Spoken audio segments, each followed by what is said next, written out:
California coast, and Monterey Bay in particular, is a beautiful place. All of these particles are actually dead animals and plants that are raining down to the depths of the ocean. This marine snow is what feeds a lot of deep sea creatures. And in some of these particles, we can find microplastics. The most common type of microplastic we found in the deep sea was PET.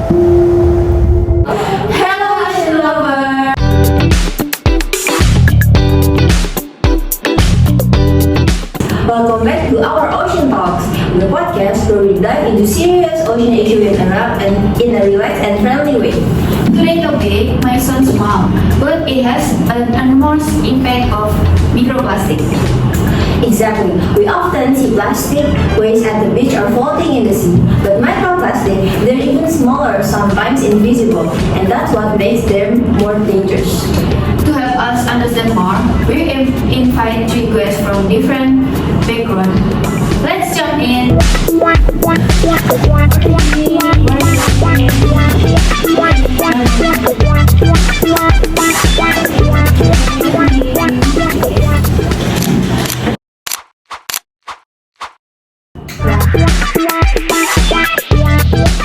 Okay, so let's start with our environment expert.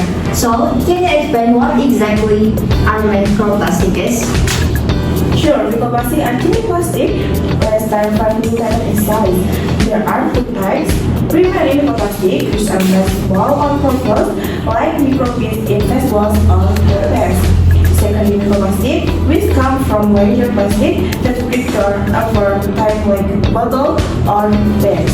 So, every item like plastic bottle and straw can become microplastic. Actually, the plastic return due to sunlight when outright or they never fully separate, they end up in river and agriculture in ocean. Ah, so even if they're tiny, they build up massively?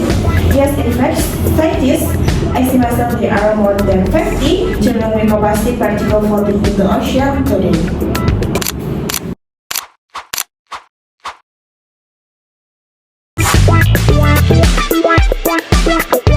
Now let's hear from someone who deals directly with the sea every day. Welcome, Ms. Balqis, a fisherwoman.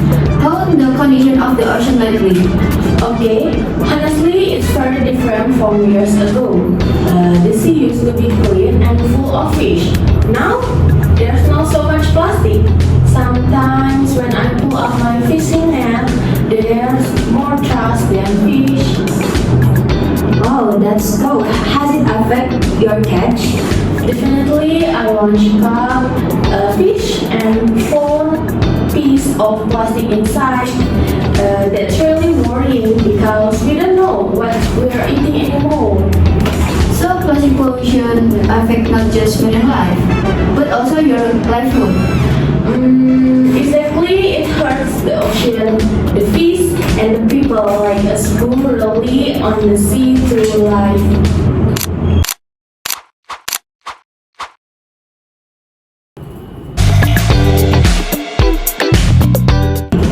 Okay, now we turn into an environment activist. So, can you tell us more about the impact of microplastic and what we can do?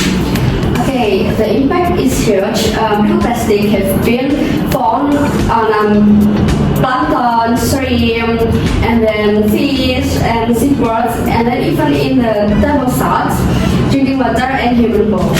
Wait, so we might be consuming microplastic with reality? Yes, and it gets worse. Microplastic can absorb toxic chemical from the environment. So when animals eat them, and we eat those animals, the toxins move up to the food chains. Yeah, that's scary. So, what we can do to fight this? We can start with small things like reduce single-use plastic, and then use reusable water bottle, and join beach cleanup for community action, and then educate your family and friends. And on a longer scale, we must push for stronger policies like plastic bans, recycle system, and holding corporation accountable. Everyone have a role to play. Okay, so it's not just a government issue, it's a shared responsibility. Exactly. The ocean is not a trash bin, it's our life source. Thank you to all of our amazing guests today. Thank you. We've learned that microplastic may be small, but their impact is massive. To our listeners, let's start making better choice. Every small action counts. That's all for today. Episode of Ocean Talks. Protect the ocean, protect our lives.